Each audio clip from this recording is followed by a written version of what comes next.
Welcome to Moments with Marianne. This is your host, Marianne Pastana. And we're here today with special guest, Bob Gardner, who's here to share with us his new book, Built for Freedom: Adventures Through Stress, Anxiety, Depression, Addiction, Trauma, Pain, and our body's innate ability to leave them all behind. Have you tried everything and you just don't know what else to do for your own mental well-being? Well, today's guest is going to share with us how to overcome just that. Bob Gardner is the founder of the Freedom Specialist, a body-based approach to happiness, health, and well-being. He's also the author of the book Built for Freedom and the host of the inspirational podcast Alive and Free. So welcome to the show, Bob Gardner. Thanks. It's great to be here. I'm excited for this conversation. I have been looking forward to this discussion soon as I got a hold of your book. I'm so excited that we're going to have this talk today. Why don't you share with us what even got you on the path for looking into moving beyond stress and anxiety and depression?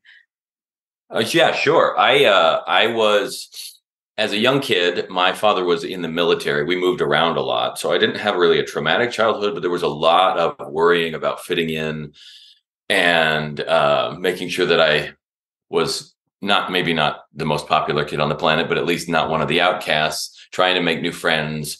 And there was a lot of internal dialogue around whether or not I was good enough. That eventually led into me discovering some addictive behaviors where I was compulsively seeking out things on the internet, or where I went eventually into psychedelics and things of that nature to try and help myself feel better in the midst of all of that kind of social anxiety. I felt a lot of anxiety, a lot of depression. And there were many nights where I found myself wandering the streets at like 3:00 in the morning, hoping to be hit by a bus, just wishing I wasn't here, but not wanting to do it myself because I didn't want to put my family through that level of pain. So I was in that kind of really deep, dark place, just wishing to not exist, but sticking around for the people that I was responsible for. When my wife finally said, this is enough. She had it with my own angry outbursts or with my own behaviors or how she felt.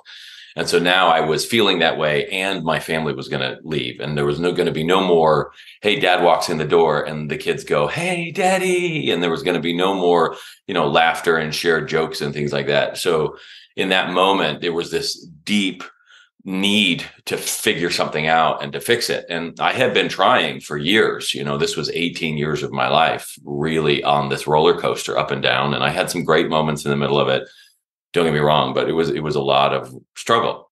And so I managed to kind of hold myself together and start to kind of control at least the outward behaviors.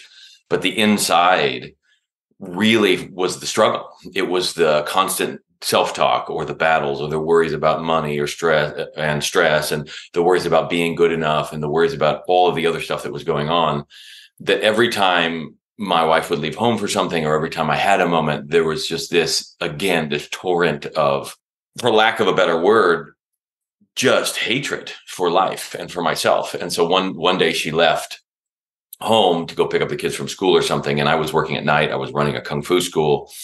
And there was this battle inside me raging. I was like, I could go get on the internet. I could do something. I know exactly how much time I could do something, and no one would know the better. And in that moment, like, my feet got glued to the carpet, and something inside me broke. And I had this vision of myself at like 90 years old, still going through this same struggle, because that's what I had been taught, that the narrative out there in the environment was that stress, anxiety, depression, addiction, things of this nature are things you're going to cope with. You're going to manage as best you can for the rest of your life. You'll always be a recovering addict. You'll never be free of it. And so I had this image of myself being like, I get to the end of my life, whenever that is, and my biggest resume item is that I spent all those years not relapsing.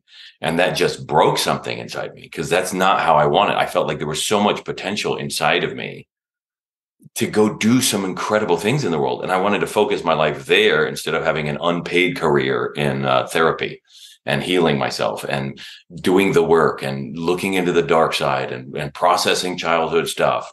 And so right there, I threw away all of the stuff that I had been taught, all the stuff in the 12-step programs and the therapists and the coaching programs and everything else that I had invested in. tens of thousands of dollars. And I was like, look, everything that hasn't worked. Let me go figure it out. And so I started back from my beginnings, looking back at what were the things that worked for me, the things that I knew helped me be in a place where this wasn't an issue. And I started with all these body-based things that I had learned over the years, some of it from martial arts, some of it from movement and dance, some of it from breath work and breathing. And some body work stuff that I had learned. And I started from there, functional psychology things. And I just started testing things, and I made some mistakes along the way, but eventually found my way to this point. And it wasn't like eventually in years. It was like within a very short amount of time. We're talking weeks.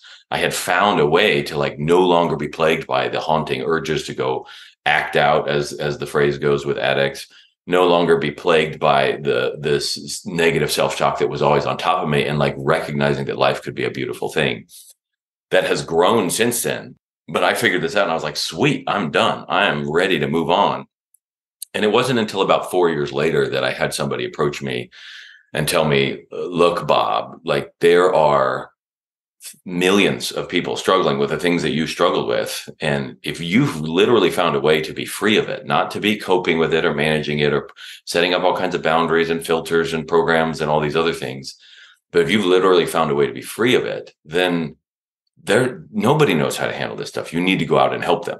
And so that was where I was like, look, I'm not a therapist. I'm not somebody who's been educated in this. But again, that stuff didn't work for me. And they said, that's okay. The people that are really looking for help, they don't care whether you're a therapist or not. What they care is, can you get them the results they have, that you have? And so that started the journey. That was like 6 years ago. And since then, I've helped over 1,000 people take whatever it is they're dealing with, whether it was childhood sexual abuse or trauma or PTSD from wartime stuff, or whether it was addictions to a variety of different things, or depression or anxiety, or you name it, body issues and eating disorders and whatnot, and showing them a way to work with their body and mind that trains them to have an instinct for happiness and well-being so that they don't have to sit there and work at it the rest of their life. Well, you definitely look at that a completely different way than everyone else, which I applaud you, because it takes a lot of courage to go, okay, this doesn't work for me. Let me blaze my own trail and figure out what does. And then to get to this point where you can also teach other people how to do this. How freeing is that? I would tell you, one of the most remarkable moments of the time when I started working after the first year or so, well, my business partner came on. He was a client of mine and he wanted to help with this. And so I started training him in the things that I was doing. And he took on his first client, which was his sister. And he worked her through some things. And one day I was reading through the responses. I had never spoken with her or anything like that. And we asked her a simple question, like, how do you feel? Like, did you win in going through this process? Does it feel like your life has changed? And her response that she had written back was that everything had changed for her. She no longer looks in the mirror and hates herself and wants to die every day, and no longer feels like she's not worth giving attention to and taking care of. And since then, she went and she figured out her diet and she lost weight and she started feeling empowered to do the things that she'd always wanted to do. And I had never spoken with her. And it was this moment of recognizing that something that I had put together just for myself really had the capacity to help other people well beyond anyone that I even talked to. Like that it has the capacity to change a person's life. And it's not just me personally convincing them that this is the right way to do things. And that moment it felt so clean. And it was such a remarkable, eye-opening thing to realize that this is bigger than just, quirky dude found something out that works for him and maybe a few other people. This has the capacity to help a lot of people, even if they never talk to me. I think that's so empowering. And it must make you feel good to hear this kind of feedback that you're getting, knowing that it's working for all these different people, that you've really put together something that really is a game changer. Yeah.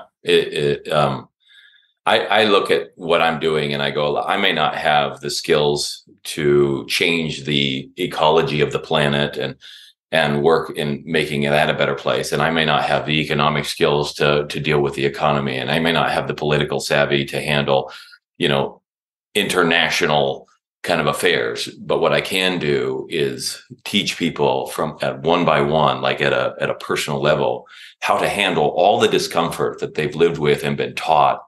This is just a fact of life.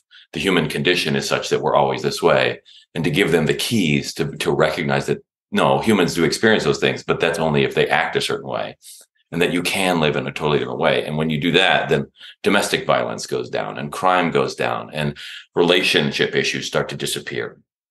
Children now have parents that are available. And then the next generation grows up a lot better. People start to learn better and faster. They become more productive. They become more capable of driving their life in a direction that they want to drive, all from these basic things. And I go, if there's one thing I can do to make the world a better place for my kids or for a next generation, this feels like it. I can understand why. It really is changing lives. What tends to be some of the root causes that you see that people come to you for, some of the issues that they deal with? I started out helping people that were mainly dealing with either addictions to sexual things and pornographic material and some drugs and things like that. And then that really expanded when their wives started coming and wanting help with their own stuff. So what we've seen are people who are dealing with bipolar, OCD, chronic pain, even like some autoimmune disease things. We've helped people with massive clinical depression, anxiety, panic attacks, and obviously addiction of a variety of different sorts, just teaching them how to handle what's going on in their body. The question about a root issue is like such a common narrative in today's society. Everybody wants to handle the root issue, and everybody has a different opinion about what the root issue is. And so some people will say it's a childhood trauma, like Gabor Mate is really big on bringing it all back to something that happened in your childhood. And his definition of trauma is probably looser than other people's. Some people will say it's genetic heritage. Some people will say it's this, that, or the other. And what it all boiled down to in the beginning when I was looking at it was like, yes, people have common beliefs about themselves. They feel like they're not worth something and they're uncomfortable in their own skin. And as a result, they're looking for something that will help them feel better. But chasing the root issue in terms of like a language or a word, obviously a common pattern is they feel not good enough. They feel like they'll never measure up. They feel like nobody likes them, that there's something wrong with them. These were things that I felt. It took me a long time to realize that all of those thoughts, that narrative in my head was built on my own body. So most people will talk about root issues in terms of events in your life, but I'm going to challenge that with people, and I'm going to have them look deeply and go like, yes, but if that were there, if that were really the root issue, then it would be there 24/7.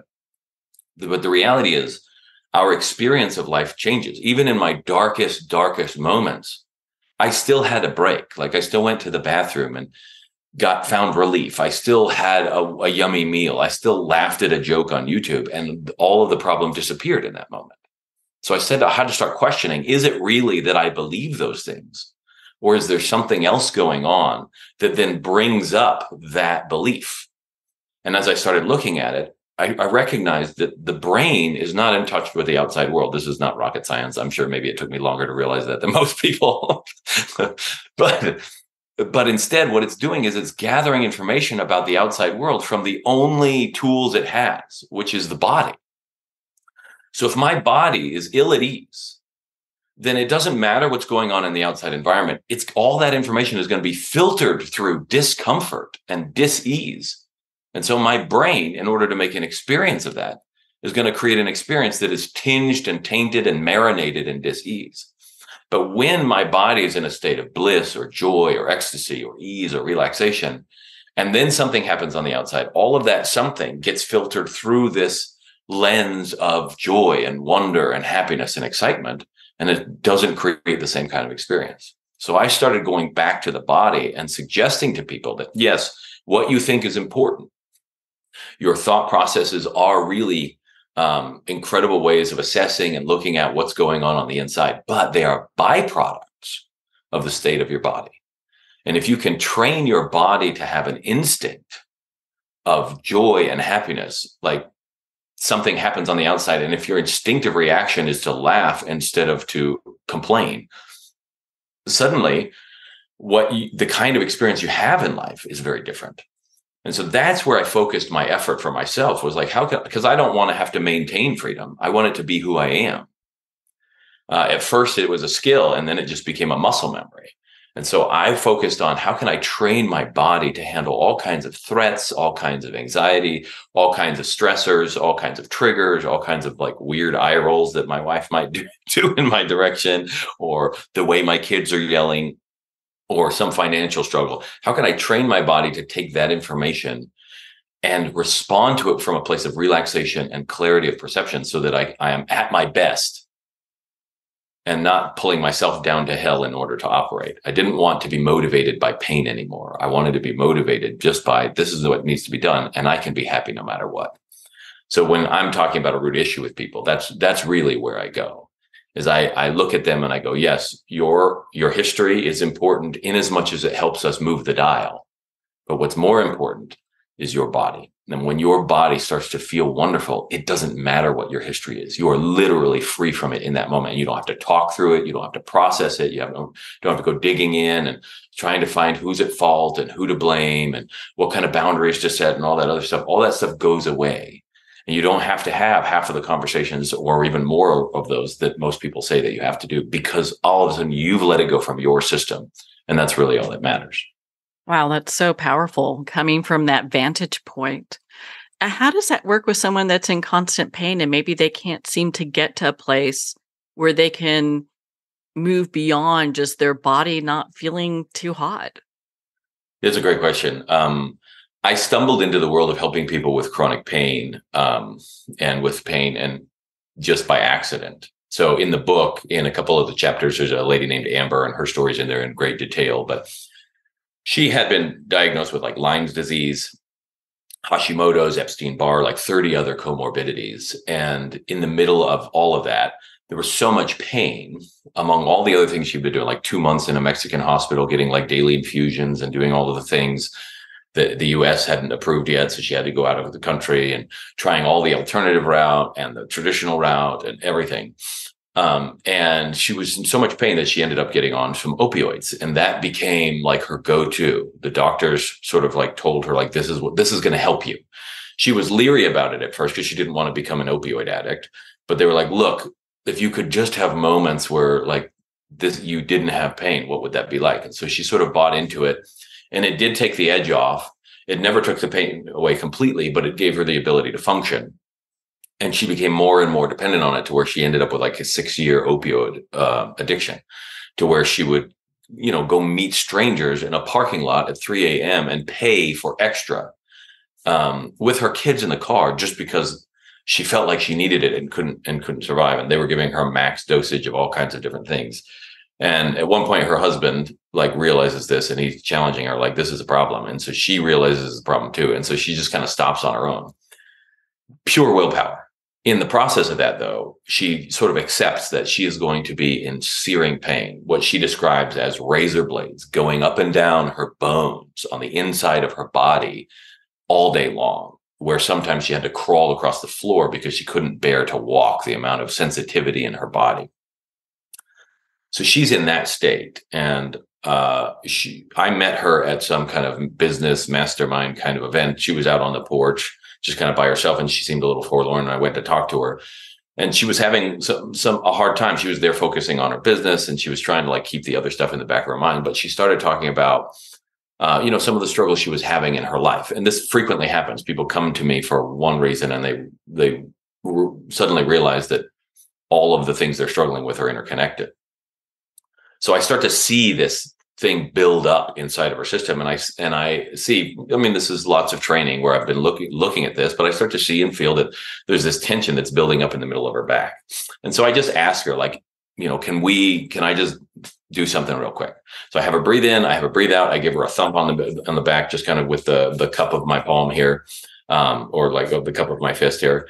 And, it's not light, but it's not super hard. And then I have her do it again, and I do a little harder, and I have her do a third one, and I give her a really good solid thump on her back, just in that spot. I know what I'm doing. She's obviously never seen this before. So she turns around with her eyes a little bit freaked out. And then I tell her to breathe. And then all of a sudden she kind of like settles and is confused for a second, doesn't know what to do. And then I had to run. And so at like 3 a.m. that morning, I get a text from her that I find the next day. And she had been sitting in a chair in the living room for hours. And for the first time in 7 years, there was no pain in her body. And she didn't want to move because this was the quietest her body had been in so long. So she's texting just with her thumb, trying, what did you do? How does this work? And so I had to kind of take her a piece at a time and show her what I was doing. Ultimately, what it boiled down to is with a chronic pain, you have some things that happen in the body. Pain is an alarm system. It's a beautiful process that the body has, but it's produced by the brain. It's not produced by the body. And so those little thumps on her back did was it was basically like a radar flash to her whole body that forced her brain to reassess the situation. Up until that point, a lot of little things triggered pain. But then what I did was give her brain something to compare their normal pain with. And all of a sudden it was like, hold on a second. Maybe we're not in as much pain as we need. All the nociceptors kind of stop their riot for a second. And they're like, okay, let's focus all forward firepower on this guy named Bob. And let's make him the enemy. And in the process of marshaling all of her body to focus on something different, it forgot that like it was freaking out about tiny little things.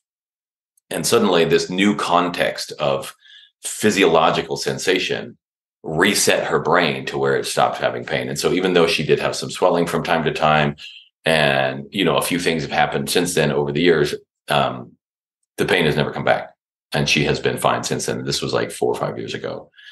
So a long time, just from some simple body practice that is more intense than most people want to do, but calculated to make the nervous system itself decide maybe what I was doing up until now is not the smartest thing. And as soon as it figures that out, it makes another decision at a very subconscious level that doesn't have to be like talked through, or you don't have to use affirmations for. The body's just like, nope, I'm not doing this again. That one is too painful, or that one is too unbearable. And then it becomes an automatic response from then on. So pain is really the brain's opinion. 100% of the time, all the leading pain scientists, 100% of the time, pain is an opinion about what's going on inside of your body. And that opinion is subject to change depending on the context that you give it. And a lot of the work that I do with people is give their body and their mind an entirely different context without denying what they've been going through, but like opening up the world a little bit and helping them realize, wow, what I've been going through is a picture on the wall of a much larger reality that I can go explore. And I don't have to sit here and stare at this picture of pain for the rest of my life. And that's been really powerful. My dad currently is in dealing with stage 4 cancer. And right in the very beginning of it, there was so much pain in his body. So I went up and I spent a couple of weeks with him doing some of these very, very simple things. And he didn't have the energy. He's obviously not in a condition for me to whack him and all of it. So it was really gentle stuff where I was training him how to move and how to use his own voice to start to stimulate his nerves in such a way that this blissful feeling of pleasure starts to run through his entire body. All of the pain meds that we have in the world, they only work because our body already produces that kind of pain medication. And the pain meds are a poor substitute to what you can produce on the inside. And all you have to do is learn how to stimulate your body to produce it on its own. And then you're able to walk free. That's just remarkable how that comes together, and how the human mind can make up these stories that we just believe over and over and over again until we're like, oh, my back is in so much pain, I can't move. Absolutely. The placebo effect has been documented for years. The nocebo effect, which is less well known, but it's basically the flip side of that coin, which is if you believe everything's bad, then you'll experience that. If you believe everything's amazing, you'll experience that. It's been documented for years having really physiological effects on spontaneous remission from diseases and all kinds of other stuff. That's why the pharmaceutical industry matches and measures things against placebo. If it works better than convincing a person that this will work, then okay, maybe that's a pharmaceutical worth using. And the human mind is that powerful. So it's definitely a piece of the puzzle. Even in psychology, a lot of the research indicates that one of the greatest measurements about whether or not a person is going to see success in therapy is if they believe that the therapy will actually do the trick. If they don't believe it, then it doesn't matter how much therapy they get. And so when you work with people that, let's say that they have depression, anxiety, or something going on that we would consider, I'm doing like little air quotes here, like mentally, there's some kind of mental condition. Does it apply the same way, except you're not hitting them across the head? You're chatting with them, right? Yes. Actually, what I would say is you have neurons everywhere, and a neuron is often considered the thing you would call a brain cell. Yes, you have 86 billion in your head, but you have them all over your body. You have 70 trillion human cells, and a lot of those are neurons, nerve cells. Every nerve cell has the ability, every cell in the body has the ability to learn, to think, to have memory, to respond. The neurons in your heart have a memory and an intelligence and a decision-making capacity. So do the neurons in your gut, which is the size of like a dog's brain. So a lot of people are talking about mental health as if it's a separate thing from body health, and it isn't.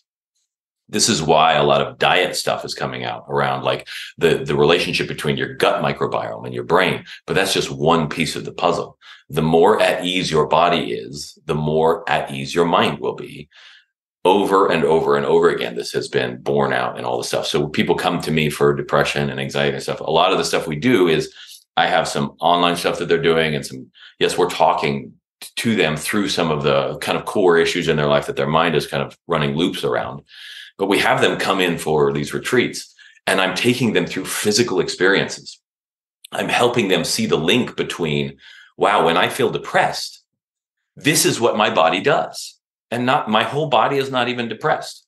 You know, my fingernails aren't weeping about the past. My nose hairs aren't busy being all sad and sappy about, or they wish that they belonged better. My earlobes aren't busy like angry at my neighbor. You know, all of these things happen, and that sounds stupid, but when a person recognizes that the thing that they're calling depression, and they go, I have depression. And I ask them, well, what part of you has depression? Suddenly it's smaller when they realize it's really only a few bits of their body that's involved. Maybe their energy drops a little bit. Maybe it's just in their chest. Maybe they feel themselves like sagging or slumping in their chair, or maybe they feel their breath slow way, way down. And then I show them how to work with those little levers. This way, they don't need some specialist to come in the future. They can just train themselves to do it on their own and eventually on autopilot. So I teach them how to use their breathing and their movement and their posture and their voice and these other things to produce in really rapid succession a massive change in how they feel. Then they can't say they're depressed anymore. They can't say they're panicked anymore. They can't say they're anxious anymore. They can't claim, you know, a lot of these diagnoses that are bandied about as if they're identities, because suddenly they've trained their body to be different. So the process really is the same. I take them through these things where I'm having them move. I'm putting their system, I'm having them map their entire nervous system in all these different type of events, intense ones and really silent ones and soft ones. And in the middle of that, they discover, wow, I'm okay in the middle of this. And that kind of evidence to the brain makes the brain suddenly stop assessing life as if it's a threat. And when life goes from not being a threat to something that is totally like manageable, and then when it goes from manageable to an opportunity and a possibility, the kind of change that happens in a person is absolutely phenomenal. All of them, everyone because we follow up with them after the retreats, and every single one we talk to, even if they're still trying to figure out a few pieces of the puzzle, all of them are like, everything's changed since then. My family notices I'm no longer angry. I'm no longer stuck in these. I used to get stuck in a rut for months, and now it takes me like 10 minutes or an hour, and suddenly I'm back out of it and everything's fine because their body got the message. We bypassed all of this. Well, let's talk about it. And so when it makes sense to you and you understand, suddenly you'll have an aha moment, and that'll fix things. Aha moments are the biggest deceivers on the planet, because you get this positive experience from a thought, and somehow that makes us think that we've actually changed all the rest of the body, but really only the mind got the memo. The conscious mind got the memo, and the rest of the body still has this innate reaction to life that's saying, that's great, mind. I get that you have learned a new way to look at this, but right now I don't see that. And I'm going to continue operating as if this is a threat until it's not. There's a story of Hiroo Onoda, who was in the Vietnam War. He was not Vietnam, World War II. He was a Japanese soldier. He was fighting out in the Philippines, and the war ended, and the Americans were like sending out news and all this other stuff. And he took that as a farce. He thought that the war hadn't ended, that this was just some ruse. And so after World War II ends, he continues with his group of soldiers. They're fighting for 30 years. It might have been 33 years. I can't remember the exact amount of time, but it was a long time, still killing people, still operating in survival mode for that long, decades long, even though the war had ended, because he didn't trust the source. And it was only when they called in his superior officer to come and tell him to stand down, that's when he was finally able to accept it. And he went back home as a hero to Japan. And then he went to Brazil and all these other things. And I look at that story and I go, this is the sad state of our society right now, is that we allow people to believe that the war is still on when it doesn't have to be. And so they stay there for decades longer in trauma, in pain. Lee, one of my clients, he was sexually abused by his mom and verbally and emotionally abused from the time he was born until he was 16. So all of his abuse, all of his life was like early childhood was conditioned around having to serve other people and all of the stuff that comes with that. And he eventually got kicked out of the house and adopted by another family and spent the next several decades of his life, almost 4 decades of his life, certifying in trauma, speaking at national conventions, like to thousands of people about the effects of child abuse and what needs to happen, getting certified in suicide prevention and all of these different things. And being a good soldier is what he used to say, just like Onoda. And there was no sense in any of that anybody could ever be free. And then he came to one of these retreats and I started pushing him through things, and he had done some of the preparatory work we have him do. And within I think it was on the 3rd day, all of a sudden something broke inside of him. His capacity to hold on to that old trauma disappears. And by the time he leaves, everything, all this pain and anguish around his mom was gone. And he didn't know what to do with his life because he'd spent so long being a soldier at war and being hailed for it and lauded for it and applauded for fighting the good fight and continuing to be there, when the reality is it doesn't take long to get rid of decades of trauma because it's all right here in the body. It's not the past you have to deal with. It's in this present moment. What is the state of your body? And how is its muscle tensions and its posture and its breathing patterns and all these things? And when those start to get challenged and change, the identity that's associated with them falls away. And he used to tell me afterwards, like, wow, if that could change so fast, what else is possible? And that's really what I try to give people is like, let's stop believing that things are impossible. Let's stop believing you're going to be limited to one thing forever. And let's start really grabbing onto the possibility that in days, weeks, months, your entire life can look very different if you're willing to really address things at their core, which is the source of your experience, which is at the body. My goodness, Bob, I found your work to be so impactful. Where can our listeners connect with you and learn more, not just about your work that you do in your book, Built for Freedom, but also the retreats that you have? Yeah, so if you go to thefreedomspecialist.com, there, I think there's a link for the book there on the page. So if you wanted to get a digital copy, you can also buy it on Amazon. But then on that page, you can also find information about retreats, about online programs you can do from home, and all of the other stuff that we're into, including the nonprofit.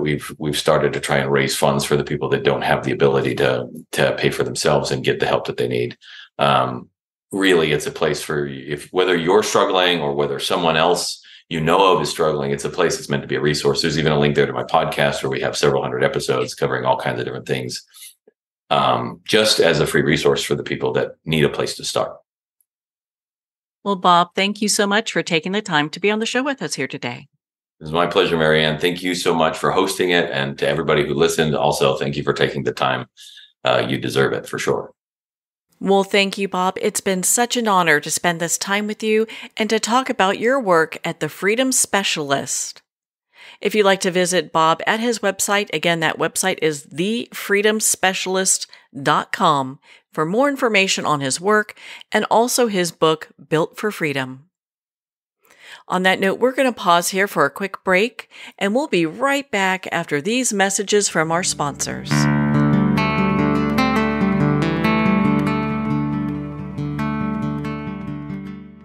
What if everything we think we know about addiction, depression, anxiety, and trauma is missing the one key element that will actually let you walk away from them for good? My name's Bob Gardner, founder of The Freedom Specialist and creator of a body-based approach that eliminates suffering and creates happiness, health, and well-being on autopilot. You can read all about it in my book, Built for Freedom, or start your own adventure toward lasting freedom at thefreedomspecialist.com. If you want to stop divorce fast, You do not need to waste years in therapy. You do not need to work on yourself, and you do not even have to have your spouse on board. If your spouse wants out, if they're filing for divorce, separation, or having an affair, what you need is a proven process to turn your marriage around. Book a free breakthrough session with us at highthrivecoaching.com/apply. Dr. Richard London, who has 25 years of experience being known as the Man of Steel with the Heart of Velvet, presents the Life Wellness System, The Road to Yes, a mentoring system that brings you to becoming a wellness heir. Imagine having wealth, wellness, love, peace, and spirituality in abundance and balance now. Visit doctorateoflife.com or call 720-213-8021 for a free 15-minute wellness evaluation. Hi, this is Jana Wilson, author of Wise Little One, Learning to Love and Listen to My Inner Child, a best-selling prescriptive memoir in inner child healing. I'm also the founder of the Emotional Healing System. The inner child, simply put, is your feelings, both positive and negative.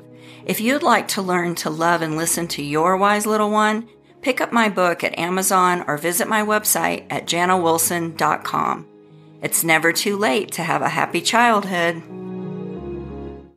The first thing you need to know about me is that I love my kids, but they are not my everything. They used to be, but that's when my entire life fell apart. In order to pick back up the pieces, I had to put the love I have for myself before everything else, including my kids. I'm Jessica Dennehy, and I own multiple businesses. I'm a best-selling author, and I have all the strategies that I've used to make my life what it is today. And I'm going to teach you how to do them in my new book, Selfish is a Superpower. So go get your copy today on Barnes & Noble or jessicadennehy.com. Announcing a revolutionary tool for wellness. Scalar Light has the ability to enhance and harmonize your own bioenergies. With Scalar Light, you can get started in just minutes and begin feeling better the very next day. Scalar Light is a remote energy that gently and subtly works with your own body's bioenergies, increases pro-cellular wellness, and enhances your body's immunity. Experience the benefits of Scalar Light. Try a complimentary 15-day experience at scalarlight.com. In your hands lie ancestral patterns. These patterns shape how you think, what you struggle with, and experiences you love, your life pattern. We're going into the latest neuroscience of biological hand analysis, a realm beyond palmistry where science and the soul entwine. Hand analysis is the latest method to transform lifelong patterns. I am Master Hand Analyst Brent Bruning. Join us and visit thepowerinyourhands.com. Pandemonium. Fast forward 20 years. A U.S. president seizes control of all U.S. missiles, the power grid, the banking system, and every computer in America as he hides in an underground bunker. Pandemonium, a captivating sci-fi thriller where a hidden war, psychics, aliens, artificial intelligence, and transcendental love collide with the latest media technology. Pandemonium, live to all devices. Get your copy on paperback or digital. Free sample at getpsychic.org.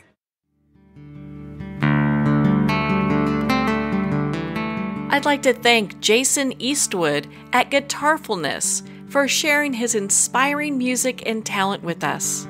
His music is known worldwide for cultivating atmospheres of harmony, inner peace, and clarity.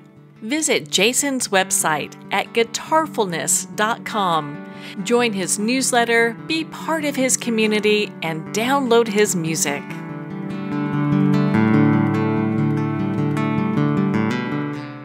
Welcome back to Moments with Marianne. We're here today with our next special guest, John David Mann, who's here to share with us the new novel, Blind Fear, a thriller. So welcome to the show, John David Mann. Thank you so much. It's great to be back here, Marianne. Oh my goodness, what an honor it is to have you here and to talk about this. I know so many people are so excited. I'd love for you to share a little bit about the other two books with us before we start talking about Blind Fear. Sure. Yes, because it is a series. And, people ask all the time, do I have to start at the beginning? Can I jump in the middle? Will I be confused? And my answer to that is always, I guess, you could start with any one of the three books because each one is a self-contained mystery. But there is a continuity. There is a larger arc to the three stories. So to your question, the first book is called Steel Fear, and that goes back to 2021 that came out. And that begins the story of Chief Finn, no last name, or at least we don't know his last name. We're not even sure if he remembers his last name. Finn has memory issues. He's an outstanding Navy SEAL sniper who's legendary for his photographic memory, but he's got gaps in his memory. He has profound trauma in his childhood. He has just been, as the story opens, through a fairly profound traumatic event on the battlefield, which involved a series of war crimes that we just learn about gradually as the series unfolds, and which ultimately he is accused of committing. And he didn't commit them, or at least he's pretty sure he didn't commit them. So Chief Finn is pretty fascinating character from the start. Steel Fear takes place on an aircraft carrier, and it is basically like a locked room mystery. There's a serial killer on this aircraft carrier. The locked room is a vessel the size of the Empire State Building with 6,000 souls on board, and so that's 6,000 suspects. Not too small a suspect pool. And Finn, of course, comes under suspicion for being the serial killer himself. And again, he's pretty sure he's not. That's Steel Fear. By the end of that book, he has escaped and is now a fugitive on the run in the second book, which is called Cold Fear, and that takes place in Iceland. And I had a fabulous time researching Iceland, which is a fascinating, wild, bizarre, gorgeous environment and a very fascinating culture as well. And the whole book takes place in Reykjavik, Iceland, where Finn is on the hunt for some other SEALs that he believes hold the key to what happened to him that he can't remember. They're in the battlefield. He escapes again at the end of Cold Fear, spoiler alert, and everybody will guess that because there's a third book. And that one just came out. That's called Blind Fear, which finds Finn in Puerto Rico, hiding out on the little island of Vieques. All these tropical and interesting places that we find ourselves in with this book, in this book series. I also understand that your co-author is Brandon Webb, the Navy SEAL. Yeah, Brandon and I have written 7 or 8 books, I guess 8 books now together. We started out back in about a decade ago with his memoir. I was the writer for his memoir. It's called The Red Circle. It was a New York Times bestseller. It was the beginning of our writing relationship. And it was when Navy SEALs were just kind of having a boom in public consciousness. We just had the situation where Captain Phillips had been captured by 3 Somalian pirates, right, who took his boat, and everyone knows that story. This is before he was Tom Hanks. And the conclusion to that drama, that real life drama, was when 3 Navy SEAL snipers took out those 3 Somalian pirates with a perfectly coordinated boom, boom, boom, 3 shots. And everybody around the world watched this happen on CNN, was just fascinated. Brandon was the guy who was training Navy SEAL snipers. He was a sniper himself.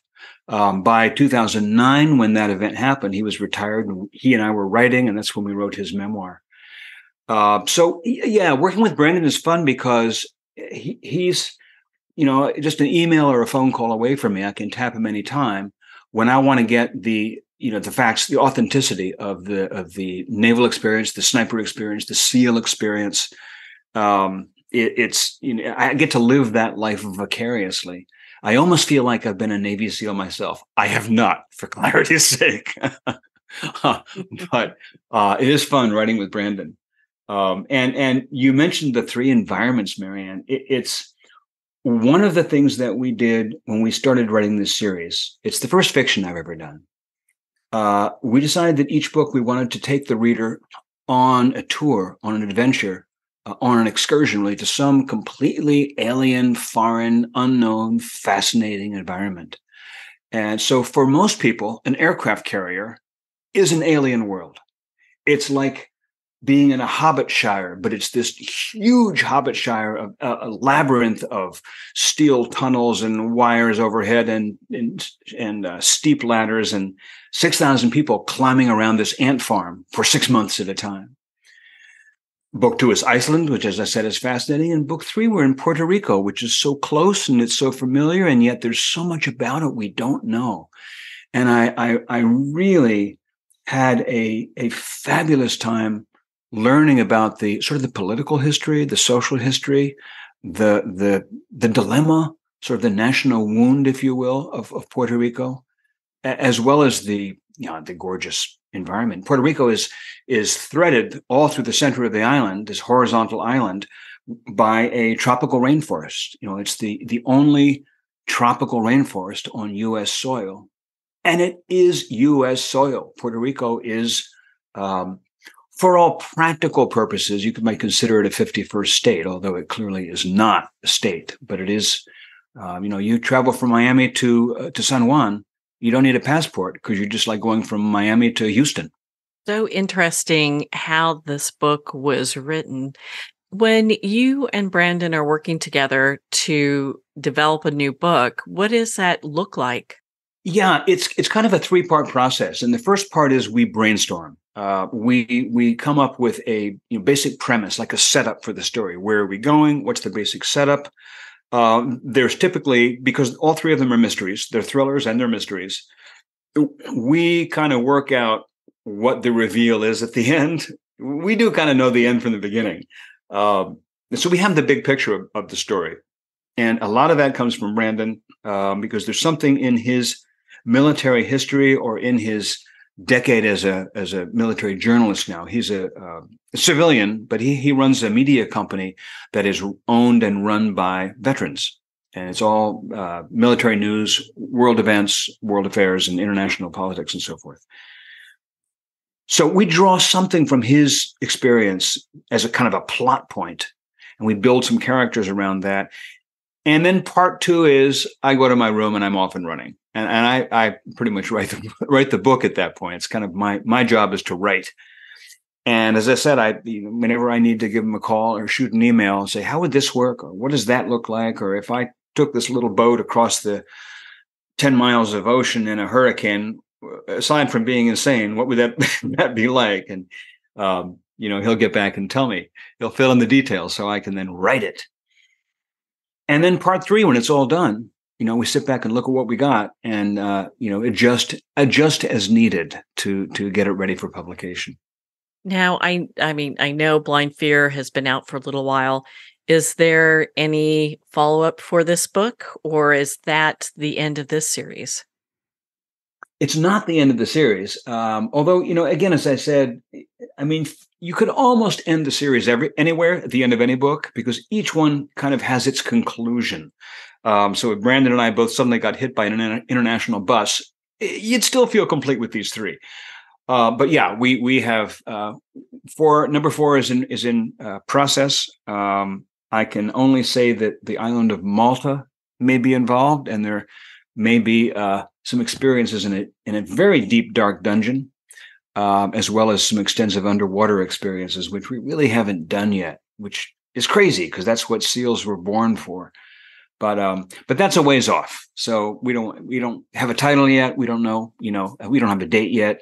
A lot of it is still in that murky place of the beginnings of a book. Oh, I can't wait for that one. Malta. Ooh, that sounds pretty exciting. It's on my wish list of places to go. So I think that will be so intriguing to have a book available, especially by the 2 of you. Yeah. Both Brandon and yourself, that just dives us into different places in Malta, because there's so many little places there as well. Oh, it's one of those places that, we think we know, but do we really? It's very mysterious. So is there any idea of this becoming maybe a movie series or anything? Because I would think that it would be. The books are so captivating. Well, I'm so glad you asked. And by the way, listeners, we did not plan this, but since you ask, yeah, we do actually. We have of course, the writer's strike in Hollywood, which is the longest in Hollywood's history, has finally come to an end. Actors are still on the line. It's not a resolved issue totally, but writers are back to work, and we have a deal with a major Hollywood studio that is currently in development for a television series based on the Finn books. We have a fantastic showrunner, just a fabulous writer, And we've got a great studio. This is the studio that created the series Mayor of Easttown, which was an Emmy-winning series, which I highly recommend people watch. So yeah, I don't know when, but at some point, Finn will come to the small screen. Oh my gosh, that's so exciting. Thank you for sharing that with us here today. Well, of course, I want to talk more about all of your work, but we can't because we can't give spoilers away. But I cannot wait for the next book to come out. Where can our listeners and readers connect with you and be part of your community and just make sure that they get in touch with you so when all these great things start to come to fruition, we're the first to know? It's kind of my grand central station is my website, which is just my name. It's johndavidmann.com. And that goes into a little more detail about the series of 3 books and all of our podcasts and media appearances and so on. But johndavidmann.com will give it all to you. Well, John, thank you so much for taking the time to be on the show with us here today. It's always my pleasure. I so appreciate you, Marianne. I love being on your show, and I have no doubt we'll talk to each other again. Well, I cannot wait for the next discussion. Thank you so much, John. All of John David Mann's books are available at Amazon, Barnes & Noble, and all indie retailers. And remember, support our indie bookstores. Visit John David Mann's website at johndavidmann.com. Well, we're at the end of our time today. I'd like to thank everyone for tuning in. You've been listening to Moments with Marianne, where we make every moment count.